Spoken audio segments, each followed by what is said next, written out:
Lalu yang ketiga, ayat 3. Ada yang menafsirkan ayat 3 ini sebagai akibat dari ayat 1 dan ayat 2. Boleh, betul, itu juga betul. Tapi kali ini saya membaginya sebagai kriteria yang ketiga.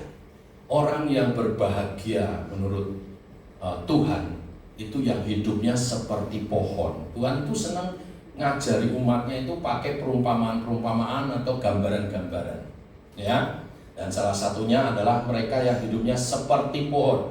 Ayat 3 dikatakan, ia seperti pohon yang ditanam di tepi aliran air, yang menghasilkan buahnya pada musimnya, dan yang tidak layu daunnya. Apa saja yang diperbuatnya berhasil, ya.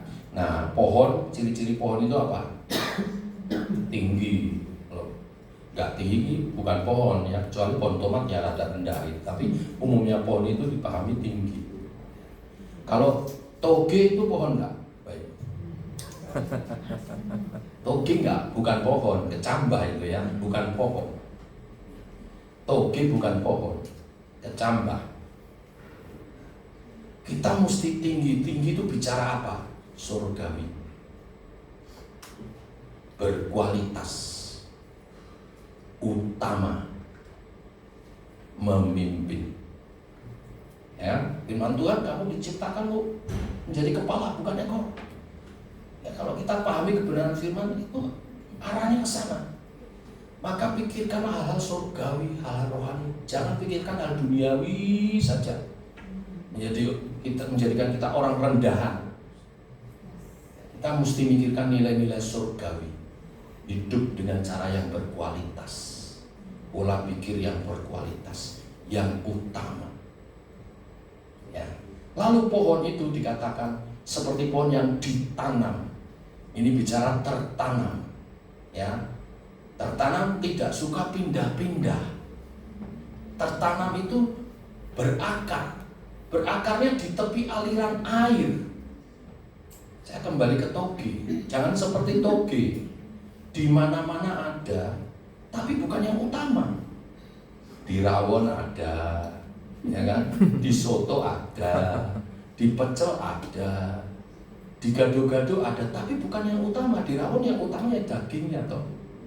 Di soto ya dagingnya juga, kuahnya, ya kan? Di gado-gado juga bukan yang utama. Ya, Bu, ada yang jawab begini, Pak, toge goreng Pak.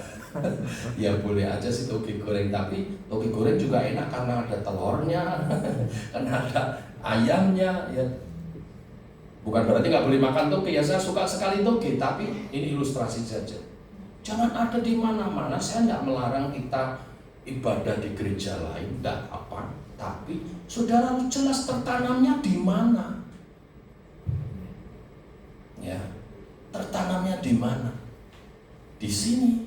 Tertanam itu bicara dibaptis di mana, bertumbuh beriman di mana, melayani di mana.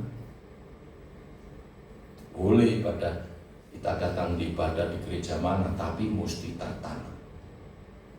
Salah satu gereja kita tertanam, kita berkarir rohani di situ. Itu pasti berbeda. Karakternya pasti berbeda. Iman rohaninya pasti berbeda dengan yang tidak tertanam, ya. Karena yang tidak tertanam biasanya tidak mau tanggung jawab, tidak mau terlibat lebih dalam. Padahal semua karakter ilahi itu butuh kesetiaan, ketertanaman, keterlibatan. Mulai tetapkan saudara harus tertanam. Tidak masalah gereja kecil. Di gereja kecil itu justru untuk tertanam itu baik, karena kesempatan lebih luas untuk saudara berkarya secara rohani. Akhir-akhir ini saya menggumuli, ya, simplified church, gereja yang simpel kecil. Ternyata di Alkitab itu yang paling banyak gereja kecil. Dan saudara survei di seluruh dunia, bandingkan mega church dengan gereja-gereja kecil. Ini jam-jam itu tidak nyampe berapa persen. Gereja kecil 80% lebih. Masa gereja kecil salah kalau sampai 80%? Kecil tidak selalu harus jelek. Kecil bisa berkualitas. Small is beautiful. Bisa. Amin. Ya, bisa. Kecil tapi pengaruhnya internasional mendunia, seperti RTVC. Ya kan? Loh, bener. Mendunia pengaruhnya. Why not? Tapi mesti tertanam. Kalau nggak ada yang tertanam, regenerasinya nggak bisa lancar nanti. Kita nggak bertumbuh. Ya, tanamkan itu ke anak-anak. Di tepi aliran air, artinya apa? Dekat sumber, yaitu Tuhan Yesus. Persekutuanmu dengan Tuhan itu sungguh-sungguh. Ya. Hanya mereka yang kuat, yang dekat Tuhan. Ini akhir zaman makin gila. Dan tidak kuat kita tergilas. Ya, dunia ini makin mengerikan. Ya, firman Tuhan, jalan yang lebar, jalan yang sempit itu digenapi.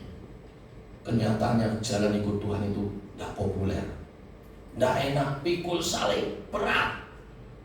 Maka kita mesti dekat dengan Tuhan. Karena apa yang memampukan kita adalah Roh Kudus. Yang memampukan kita senilai dengan Kristus sampai akhir zaman itu Roh Kudus. Dan Roh Kudus itu bicara kita membangun hubungan yang intim, ya, terhubung terus sama Tuhan dalam persekutuan pribadi kita dengan Tuhan.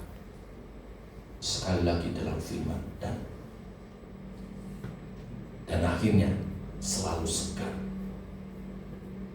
Selalu segar ini bicara semangat terus, tidak layu. Bagaimana mungkin, Pak? Bukankah makin hari makin berat dunia? Aduh, hantam kita memang. Maka mesti dekat Tuhan, dekat sumbernya tadi. Ya, ada ilustrasi tentang pohon kurma. Pohon kurma itu dari biji ditanam di pasir, tanah itu digali sampai ketemu tanah, lalu ditanam, lalu ditimpa dengan batu. Kenapa kok ditimpa dengan batu? Supaya dia nggak tumbuh ke atas dulu, tapi tumbuh ke bawah, cari akarnya itu, cari sumber air. Begitu ketemu sumber air, dan menurut artikel yang saya baca itu, sumber air bisa ditemukan sampai belasan meter dulu di bawah tanah, 12 meter, 15 meter. Baru dia tumbuh ke atas. Kalau sudah ketemu sumber air, dia punya kekuatan tumbuh ke atas sehingga mendesak batu itu, sehingga batu itu terkulik. Kalau saudara dekat sumber air, dekat dengan Tuhan, engkau mampu mengatasi segala batu-batu kehidupan yang menindih itu tembus. Amin. Dan itu yang dibutuhkan orang percaya. Dan akhirnya segar terus, every day, segar terus. Dan itu yang membuat kesaksian. Dan orang berkata, bahagianya. Dan ini menjadi kesaksian. Orang-orang yang demikian menjadi kesaksian. Orang yang dekat dibangun hidupnya. Orang tua membangun hidup anak-anakmu. Amin. Gak repot membangun hidup anak kalau hidupmu seperti 3 poin ini. Ya, anak-anakmu juga akan tumbuh sebagai generasi-generasi ilahi yang perkasa di bumi. Amin. Amin. Bukankah itu yang kita rindukan? Tapi kalau kita tidak perhatikan yang ini, mulai yang paling rendah tadi, kita biasa dengan pola hidup kumpulan yang salah. Hati-hati, lama-lama naik tingkatnya, naik tingkat jahatnya, dan jadi orang fasik. Yang digambarkan di ayat 4 sampai 5, 6, saya baca aja. Bukan demikian orang fasik, mereka seperti sekam yang ditiupkan angin. Sebab itu orang fasik tidak akan tahan dalam penghakiman. Begitu pula orang berdosa dalam kumpulan orang benar. Sebab Tuhan mengenal jalan orang benar, tetapi jalan orang fasik menuju kebinasaan. Ya, jalan orang fasik menuju kebinasaan. Bisa kita lihat saat ini orang fasik mungkin kelihatan berjaya, tapi dalam kacamata kekekalan menuju kebinasaan. Kita tidak mau demikian. Kita mau berbahagia di bumi sampai ke surga. Amin Bapak Ibu. Apa yang kita perlukan? Yesus, kebenaran firman-Nya dan Roh.